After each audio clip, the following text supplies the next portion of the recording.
For the second assignment, you are going to be using point data, and you are going to be using temperature pattern data for one particular city in the United States over the course of an entire year, and you're going to put that into what's called a place mark in Google Earth. To start this assignment, you want to go to WeatherSpark, and WeatherSpark has a page that shows the average high and low temperature of cities all around the country. And you can actually start off there and turn off the ads by clicking on a little tab at the top here, which I've already done. And you can see that it shows the average high and low temperature in the entire United States right now. But you can type in a specific place that you want to look at. And I'm going to type in Turlock, California, and I'm going to click on that. It shows a page that we don't want to use right now yet. What we want to do instead is we want to show this average high and low temperature right here. So this is the page that we're interested in here. And so we just scroll down to this once you found the city that you want to, and then you go ahead and click download. And download this as a PNG file.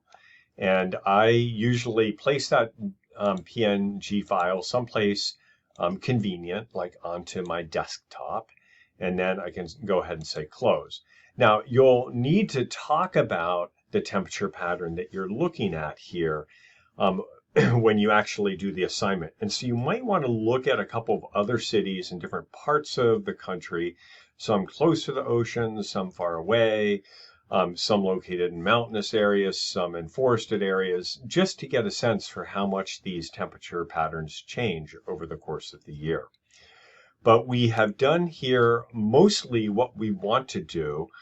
Before I completely turn off this page, though, let me scroll down, and you'll see that very near the bottom of this page is a little discussion of the data sources that show where this information came from.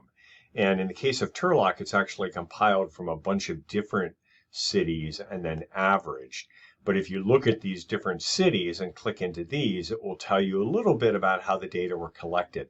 And remember that one of the key principles in each of these assignments is that you think a little bit about science and scientific method. And for this time, I would like you to think about the principle of scientific observation and measurement, and how all the measurement of the data from these different airports and different climate stations around the country are helping us to get a scientific picture of what the temperature pattern is like in any particular given part of the country. So make sure that you reflect on that a little bit. Okay, let's go to Google Earth now. And once we are in Google Earth, you can go ahead and you can search for that particular place. So I'm going to type in Turlock, California.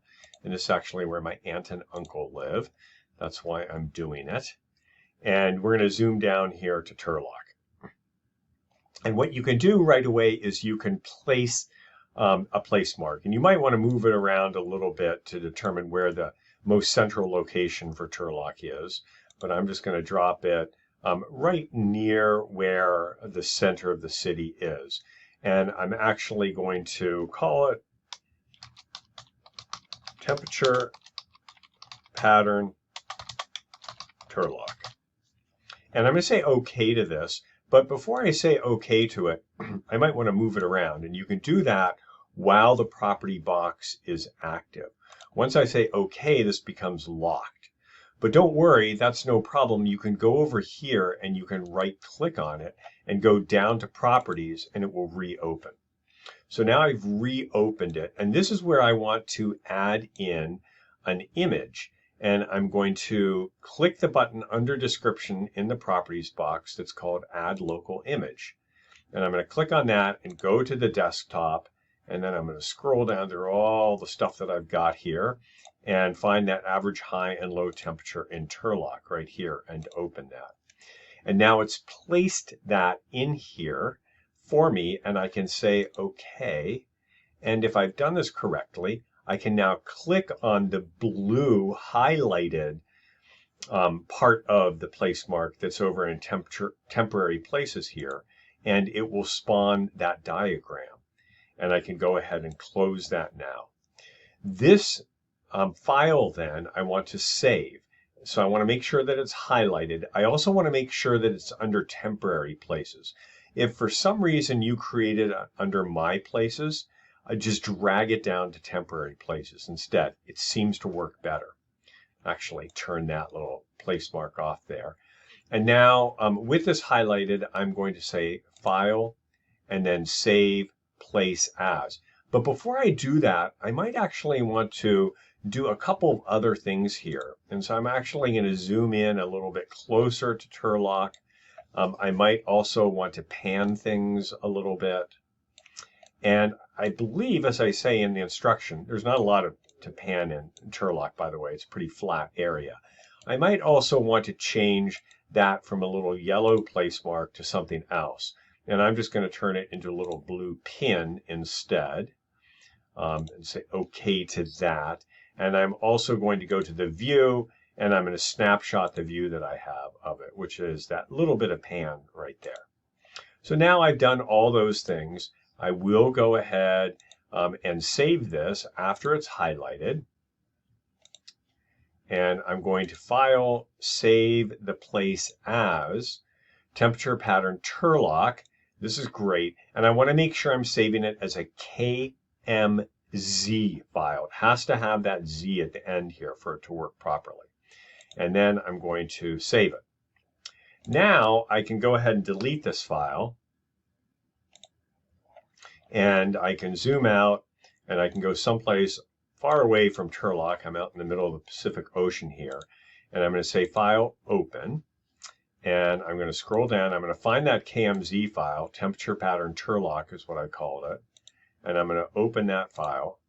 And if I've done this correctly, it will take me right back to Turlock. It will even pan the image the way that I had it before. And if I open that file up, I'll be able to click on it and bring that little graph up. So this is the file that you want to submit to me, the KMZ file, along with two discussions. The first is a discussion of why the temperature pattern looks the way it does.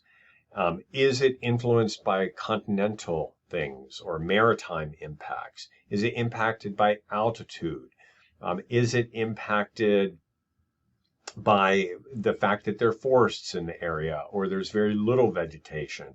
There's a whole range of different things that you can talk about that we have talked about in class. So you have to talk about that.